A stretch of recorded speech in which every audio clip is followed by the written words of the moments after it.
राज्य में मागणा हेबो लिंग परिवर्तन अस्त्रोपचार।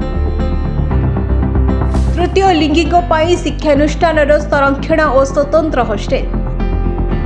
वसुंधरा और पीएम आवास योजना रे मिलिबो मागणा घर और जमी। स्वीकृति योजना रे एसएचजी गोष्ठी को 50,000 टंकार आर्थिक सहायता। तृतीय लिंगी संप्रदायर सशक्तिकरण दिगरे राज्य सरकार बड़ पदक्षेप। एणिकी राज्यर सरकारी मेडिकल कॉलेज गुड़िकरे संपूर्ण मागणारे हेबो लिंग परिवर्तन अस्त्रोपचार। नवगठित ओडिशा राज्य तृतीय लिंगी कल्याण बोर्ड प्रथम बैठक में नियाଯାଇଛି ऐतिहासिक निष्पत्ति। एणिकी शिक्षानुष्ठान 1% संरक्षण सह मिलिबो फी छाड़ एवं स्वतंत्र हॉस्टेल व्यवस्था। एतिके नुहे वसुंधरा और पीएम आवास योजना रे मिलिबो घर और जमी।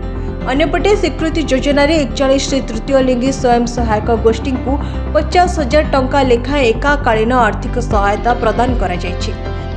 सेहिपरि स्माइल योजना रे परिचय पत्र प्रदान, गरिमा गृह रे रहिबा सुविधा एवं आयुष्मान कार्ड बंटन प्रक्रिया जारी रहिछि। पुरी रे एक स्वतंत्र कम्युनिटी हॉल निर्माण एवं तृतीय लिंगिक सठिक गणना पाई मध्य रूपरेख प्रस्तुत हेउछि। तेबे समाजर मुख्य स्रोतरे सेमानकु सम्मानर सह सामिल करबाकू यह निश्चित रूपे एक प्रशंसनीय प्रयास। Bureau report, PTV।